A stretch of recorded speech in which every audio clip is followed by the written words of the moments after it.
Hello student, आज हम present tense करते हैं डिटेल में। प्रेजेंट इंडेफिनिट टेंस सबसे पहले उसके हेल्पिंग वर्ब है डू डज नेगेटिव इंटरोगेटिव में, और वर्ब की फर्स्ट फॉर्म या उसके साथ ऐसी ही है सिंपल सेंटेंस में। फॉर्मेशन क्या होगी, सेंटेंस को बनाएंगे कैसे कि हिंदी से इंग्लिश में। सबसे पहले सब्जेक्ट, फिर वर्ब की फर्स्ट फॉर्म या SEIS। कहाँ पे फर्स्ट फॉर्म आएगी, कहाँ SEIS आएगा, ये हमने आगे बताया हुआ है। फिर नेगेटिव सेंटेंस, पहले सब्जेक्ट, फिर डू या डज, फिर नॉट, और फिर वर्ब की फर्स्ट फॉर्म।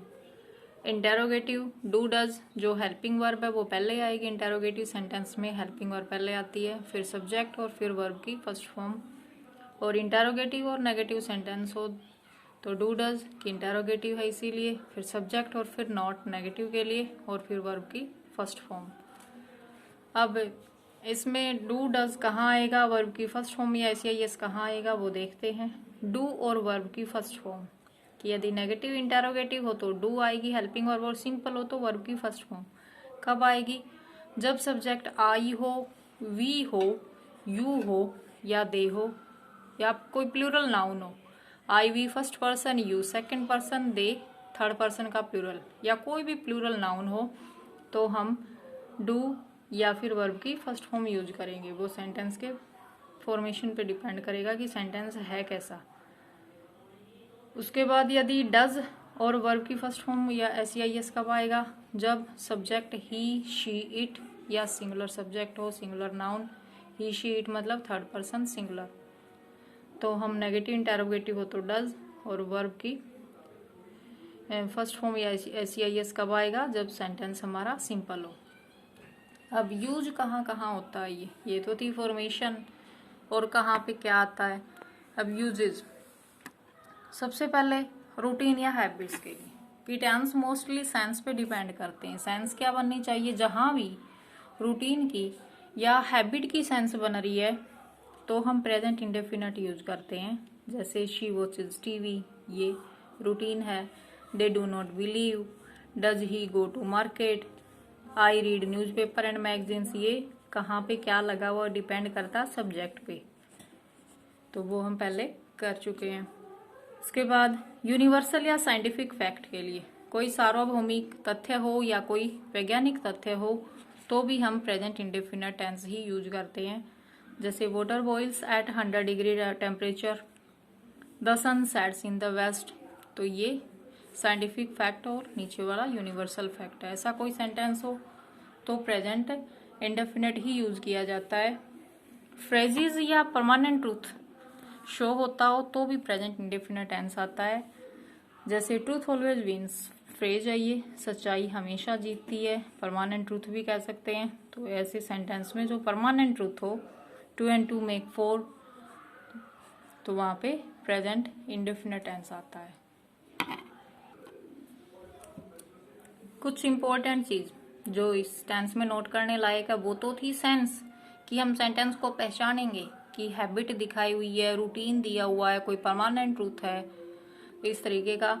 लेकिन कई बार एडवर्ब्स ही ऐसी दे रखी होती है कि हमें सेंस भी पता करने की जरूरत नहीं होती। उन एडवर्ब्स को देखते ही हम सेंटेंस का अंदाजा लगा लेते हैं, क्योंकि एग्जाम में सेंटेंस बनाने तो नहीं आते हैं, उसमें तो वर्ब फिल करनी आती है, और वर्ब फिल करने के लिए सेंटेंस में ये एडवर्ब यदि हमें मिल जाए तो बड़ी आसानी होती है सेंटेंस को आइडेंटिफाई करने में। कौन सी एडवर्ब है प्रेजेंट इंडेफिनिट की, daily, usually, always, often, occasionally, everyday. इनमें से कोई भी एडवर्ब यदि उस सेंटेंस में है तो वो प्रेजेंट इंडेफिनिट टेंस होता है। नेक्स्ट है प्रेजेंट कंटिन्यूअस टेंस।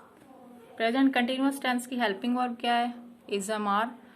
एम आता आई के साथ, इज ही, शी, इट या सिंगुलर के साथ, और आर, वी, यू, दे या प्लूरल के साथ। और वर्ब की फॉर्म कौन सी होती है इसमें, ING फॉर्म। कंटिन्यूअस कोई भी हो हमेशा ING फॉर्म ही होती है। वो हम टेंसेस की हेल्पिंग वर्ब जो टेबल हमने की थी उसमें कर भी चुके हैं। अब सेंटेंस फॉर्मेशन कैसे होगी, सिंपल सेंटेंस हो तो पहले सब्जेक्ट, फिर इज, एम, आर, जो भी हेल्पिंग वर्ब लगेगी डिपेंड करेगा जो हमने अभी पढ़ा है उसके हिसाब से, कि जो भी सब्जेक्ट है उसी के हिसाब से हेल्पिंग वर्ब पुट करेंगे, और फिर वर्ब की ING फॉर्म। नेगेटिव हो तो सब्जेक्ट, फिर वर्ब की हेल्पिंग वर्ब, फिर नॉट और फिर आईएनजी फॉर्म। इंटेरोगेटिव हो तो पहले हेल्पिंग वर्ब बीजेएमआर, फिर सब्जेक्ट और फिर ING form. Interrogative plus negative हो तो पहले हेल्पिंग वर्ब, फिर सब्जेक्ट, फिर नॉट और फिर आईएनजी फॉर्म। और यूजेस क्या हैं इसके कंटिन्यूअस के? कंटिन्यूअस का यूजेस है ऑनगोइंग एक्शन को शो करने के लिए, जैसे she is washing her hands, they are going for a tour. तो ये ऑनगोइंग एक्शन, वो एट ए टाइम जिस समय ये बात हो रही है उस टाइम ये काम चल रहा है, ऑनगोइंग चालू है, जो काम कंटिन्यू है उसके लिए प्रेजेंट कंटिन्यूअस आता है। मोस्टली सेंटेंसेस की कंटिन्यूटी की सेंस बनाने के लिए कोई न कोई या तो एडवर्ब दे रखी होती है या सेंटेंस की सेंस ही ऐसी बनती है, जैसे ये वाला है वेट, आई एम कमिंग, रुको मैं आ रहा हूँ, तो यह सेंस ही ऐसे बनेगी, या फिर उसमें कोई न कोई एडवर्ब दे रखी होगी। फॉर नियर फ्यूचर के लिए, फ्यूचर जहाँ पे फ्यूचर की बात हो रही हो तो उस सेंटेंस को हम कंटिन्यूटी में भी बोल सकते हैं, वो डिपेंड करता है बोलने पर। I am going for a tour next week, अगले हफ्ते मैं टूर पे जा रहा हूँ, टूर पे जाऊंगा भी बन सकता है इसमें, तो यहाँ पे फ्यूचर इंडेफिनिट भी आ सकता है।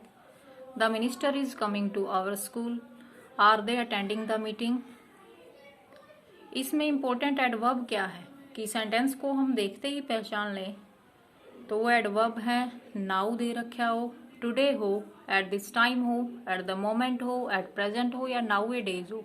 इनमें से कोई भी एडवर्ब यदि उस सेंटेंस में है तो वो मोस्टली केसेस में प्रेजेंट कंटिन्यूअस ही होता है। उसके बाद present perfect tense. Present perfect की हेल्पिंग वर्ब क्या होगी? प्रेजेंट परफेक्ट की हेल्पिंग वर्ब होती है हैज, हैव और वर्ब की थर्ड फॉर्म। हैज हैव कहाँ हैव आता है आई, वी, यू, दे या प्लूरल के साथ, मतलब first person, second person, third या प्लूरल कोई भी नाउन हो। और हैज आता ही, शी, इट और सिंगुलर के साथ, मतलब थर्ड पर्सन सिंगुलर या कोई भी सिंगुलर नाउन के साथ। और वर्ब की फॉर्म कौन सी यूज होती है इसमें? वर्ब की फॉर्म यूज होती है थर्ड फॉर्म। और सेंटेंस की फॉर्मेशन क्या बनती है? सिंपल सेंटेंस में पहले सब्जेक्ट हैज हैव, फिर वर्ब की थर्ड फॉर्म, और नेगेटिव हो सब्जेक्ट हैज हैव जो भी इसकी हेल्पिंग वर्ब है इस टेंस की, फिर नॉट और फिर वर्ब की थर्ड फॉर्म। और इंटेरोगेटिव हो तो हेल्पिंग वर्ब पहले हैज हैव, फिर सब्जेक्ट और फिर वर्ब की third form. Negative plus interrogative हो तो हैज हैव क्योंकि इंटेरोगेटिव भी है, फिर सब्जेक्ट, फिर नॉट और फिर वर्ब की थर्ड फॉर्म। और यूजेस क्या है इसके? For the action which is completed recently, ऐसे एक्शन के लिए जो अभी अभी कंप्लीट हुआ है, जो काम अभी अभी कंप्लीट हुआ है, खत्म हुआ है, ऐसे काम के लिए। एग्जाम्पल क्या है? जैसे शी हैज अराइव्ड होम, वह घर पहुंची है, पहुंच चुकी है, पहुंची है। जैसे इसकी पहचान हिंदी में क्या होती है? आ है, ए है, ई है, चुकी है भी हो सकता है, पहुंची है भी हो सकता है। They have watched the movie, have you met him before, क्या तुम पहले उससे मिल चुके हो? बिफोर यहाँ कनेक्टर का काम नहीं कर रहा, लेकिन बिफोर जब इस तरीके से यूज हो एक एडवर्ब के रूप में तो मोस्टली प्रेजेंट परफेक्ट की सेंस देगा। येट, बिफोर, ऑलरेडी, तो इस तरीके की जो जस्ट ये जो एडवर्ब हैं ये इसमें यूज होती हैं। ये आगे अभी हम डिस्कस करते हैं कि इसमें इंपॉर्टेंट एडवर्ब कौन सी है जिनको देखते ही हम पहचान लें कि ये तो प्रेजेंट परफेक्ट है। जैसे रिसेंटली दिया हुआ हो, जस्ट दे रखा हो, जस्ट हमेशा पॉजिटिव सेंटेंस में आता है, येट नेगेटिव में आता है, जस्ट दे रखा हो, येट दे रखा हो, बिफोर, ऑलरेडी, वंस या ट्वाइस। बिफोर कनेक्टर का काम नहीं कर रहा है, यहाँ पे कनेक्टर का काम करेगा तो उसकी सेंस बदल जाती है। या many times, once, twice, thrice, many times ऐसा कुछ भी दे रखा है तो वहाँ पे प्रेजेंट परफेक्ट की सेंस बनती है। अब प्रेजेंट का last tense present perfect continuous tense. तो प्रेजेंट परफेक्ट कंटिन्यूअस टेंस की सबसे पहले हेल्पिंग वर्ब। हेल्पिंग वर्ब क्या बनती है इसकी? हेल्पिंग वर्ब होती है हैव बीन और हैज बीन। हैव जहाँ हैव आता वहीं हैव बीन, जैसे आई, वी के साथ, यू के साथ, दे के साथ, फर्स्ट सेकंड पर्सन और थर्ड पर्सन प्लूरल के साथ या कोई भी प्लूरल नाउन है उसके साथ। और हैव और हैज कहाँ आएगा? हैज आएगा ही, शीट के साथ और सिंगुलर नाउन के साथ। ही शीट मतलब थर्ड पर्सन सिंगुलर के साथ। और वर्ब की फॉर्म अब कंटिन्यूअस है तो इसमें वर्ब की फॉर्म आती है आईएनजी फॉर्म। परफेक्ट है तो उसके लिए थर्ड फॉर्म यूज होगी और वो थर्ड फॉर्म है बीन। फॉर्मेशन क्या होगी, इस सेंटेंस को बनाएंगे कैसे, पहले सब्जेक्ट, फिर हैज, हैव बीन, जो भी हैज बीन आएगा या हैव बीन, और फिर वर्ब की आईएनजी फॉर्म। हैज बीन का आएगा, हैव बीन का आएगा, ये हम ऊपर डिस्कस कर चुके हैं। नेगेटिव सेंटेंस में पहले सब्जेक्ट, फिर हैज या हैव, बीन साथ में नहीं आएगा, सिर्फ हैज या हैव में से जो भी लगना है सब्जेक्ट के साथ वो पुट करेंगे, फिर नॉट, और फिर आएगा बीन, और फिर वर्ब की आईएनजी फॉर्म। इसमें एक चीज और है कि जब इसमें सेंटेंस में परफेक्ट कंटिन्यूअस कंटिन्यूटी भी है, परफेक्टनेस भी है, तो उसके लिए सिंस या फॉर गिवन टाइम के लिए दिया जाता है कि हम इसको हिंदी में तो पहचानेंगे से, सुबह से, 2 बजे से, 1 महीने से, और इंग्लिश में पहचानेंगे सिंस फॉर से, कि सिंस या फॉर को एक आएगा, फिर गिवन टाइम। और नेगेटिव में पहले सब्जेक्ट, फिर हैज या हैव, नॉट, फिर बीन, फिर आईएनजी फॉर्म, सिंस फॉर, और फिर गिवन टाइम। इंटेरोगेटिव में हैज हैव जो भी मेन हेल्पिंग वर्ब है वही आगे आएगी, बीन नहीं आएगा, बीन सब्जेक्ट के बाद ही रहेगा। फिर सब्जेक्ट, फिर बीन, और फिर आईएनजी फॉर्म, सिंस फॉर, और फिर गिवन टाइम। और नेगेटिव प्लस इंटेरोगेटिव दोनों हो तो पहले हैज हैव, फिर सब्जेक्ट, फिर नॉट, और फिर आएगा बीन नॉट के बाद, कि जो हमारी हेल्पिंग वर्ब है उसके साथ अटैच होगा। हमारी कोई भी ऐसा हेल्पिंग वर्ब हो जिसमें डबल हेल्पिंग वर्ब हो, तो एक जो फॉर्म है हेल्पिंग वर्ब की, first form, second form, third form, ING form जो भी उसके साथ अटैच होता है, सिंस फॉर, और फिर गिवन टाइम। यूजेस क्या है इसके, for ongoing action with time of starting. Ongoing action तो होगा क्योंकि इसमें कंटिन्यूअस है, लेकिन स्टार्टिंग टाइम भी दिया गया होता है टाइम को शो करके। जैसे इंग्लिश में कैसे दिया गया होगा, it has been raining since morning, कि बारिश हो रही है, it has been. It is raining नहीं आएगा यदि सिंस मॉर्निंग दे रखा है, और यदि ये सिंस वगैरह ना होता तो फिर ये इट इज रेनिंग हो सकता था, बारिश हो रही है कंटिन्यूटी। लेकिन यहाँ कंटिन्यूटी टाइम के साथ, स्टार्टिंग टाइम के साथ दे रखी, स्टार्टिंग पॉइंट ऑफ टाइम, तो इसीलिए ये प्रेजेंट परफेक्ट कंटिन्यूअस बन गया। I have been living in this city for many years. अब सिंस और फॉर में क्या डिफरेंस है, जो फॉर है वो इंडेफिनेट टाइम के लिए आ गया, जैसे मैनी ईयर्स को डेफिनेट नहीं है, लेकिन जैसे डेफिनेट टाइम आ गया सिंस आ जाएगा। जैसे मॉर्निंग डेफिनेट था इसलिए सिंस था, तो सिंस 1980।